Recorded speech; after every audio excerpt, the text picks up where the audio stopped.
현재 일본은 야심찬 경제정책인 아베노믹스를 시행하고 있습니다. 그런데 이 아베노믹스에도 불구하고 일본 경제는 진퇴양난의 상태에 빠져 있다고 하는데요. 오늘 이 시간에는 현재 일본의 경제 상황이 어떤지 분석해보고, 그리고 다음 시간에는 이런 것들이 우리나라 경제에 미칠 영향과 우리에게 남은 숙제는 무엇인지 살펴보도록 하겠습니다. 자, 먼저 현재 일본이 추진하고 있고 그리고 추진해야 하는 크게 두 가지의 굵은 줄기의 정책은 통화정책과 재정정책입니다. 우리가 많이 들어봤었던 양적 완화와 마이너스 금리 도입, 국채 매입, 바로 이런 것들이 통화정책이고요. 재정정책은 이겁니다. 일본은 전 세계적으로 부채 비율이 가장 높은 국가 가운데 하나로 손꼽히고 있습니다. 빚이 많다 보니까 세금을 더 걷어야 됩니다. 세금을 거두기 위해서 소비세 인상을 예상을 하고 있고 소비세 인상을 시행하기 위해서 기다리고 있는데 정작 소비세를 인상하자니 소비가 줄어들 것으로 보이는 거죠. 이런 불안감이 있습니다. 현재 일본의 경제 상황이 이런데 통화정책의 중간 점검을 한번 해보도록 하겠습니다.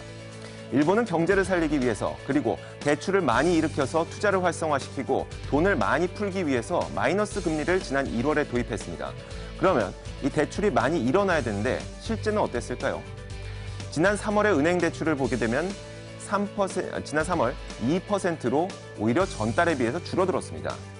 이뿐만이 아니죠. 돈을 많이 돌리기 위해서 일본 중앙은행은 계속해서 화폐를 찍어내고 있습니다. 화폐를 찍어내고 있지만 돈이 잘 도는지를 보여주는 통화 승수, 이 지표는 오히려 감소하고 있습니다. 그러니까 일본은 돈을 많이 찍어내고 있고 대출을 많이 일으키기 위해서 마이너스 금리를 도입했음에도 불구하고 현재 돈이 잘 돌고 있지 않다는 것이죠. 재정정책의 현재 상황을 살펴보겠습니다.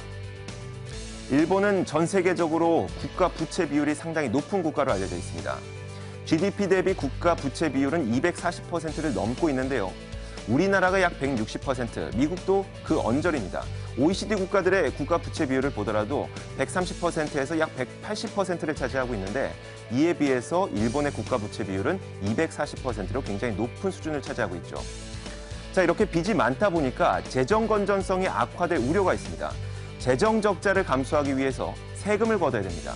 세금을 거두기 위한 방법으로 소비세 인상을 생각하고 있는데 이 소비세 인상을 하자니 소비는 줄어들 것으로 보이는 겁니다. 자, 그래서 이 일본 경제 상황을 정리를 해보자면 이렇습니다. 양적 완화를 지속하자니 빚이 늘어날 것 같고요.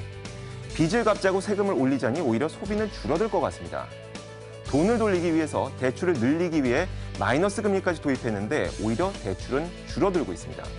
정말 말 그대로 일본 경제는 진퇴양난의 상태에 빠져 있는 거죠.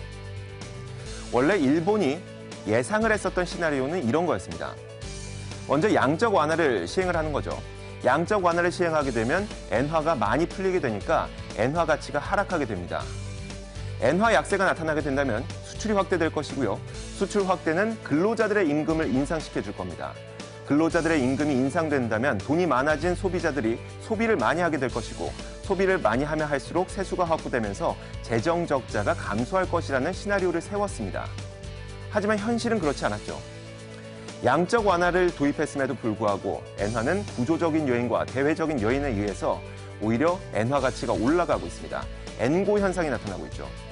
이에 따라서 수출은 어느 정도 확대되긴 했지만 결국 임금 인상으로 이어지진 않았고요. 임금 인상이 나타나지 않다 보니까 소비가 늘어나지 않습니다. 소비가 늘어나지 않다 보니 결국 세수 확보가 힘들고 이에 따라서 재정 적자의 감소는 나타나고 있지 않은 상황이죠. 바로 이것이 현재 일본의 경제 상황입니다. 말 그대로 이러지도 저러지도 못하는 일본의 경제 상황이 나타나고 있는데 중요한 것은 한국 경제겠죠.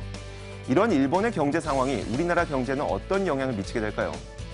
일본은 대표적으로 수출 제품 가운데 우리나라 수출 제품과 글로벌 시장에서 경쟁을 많이 하는 국가로 알려져 있습니다. 고급스럽게 표현하자면 수출 경합도가 높다는 이야기를 하죠. 그렇다면 일본의 경제 상황이 힘들다는 것이 우리나라 경제에는 긍정적으로 작용하게 될까요? 다음 이 시간에 알아보도록 하겠습니다. 시장을 읽는 남자였습니다.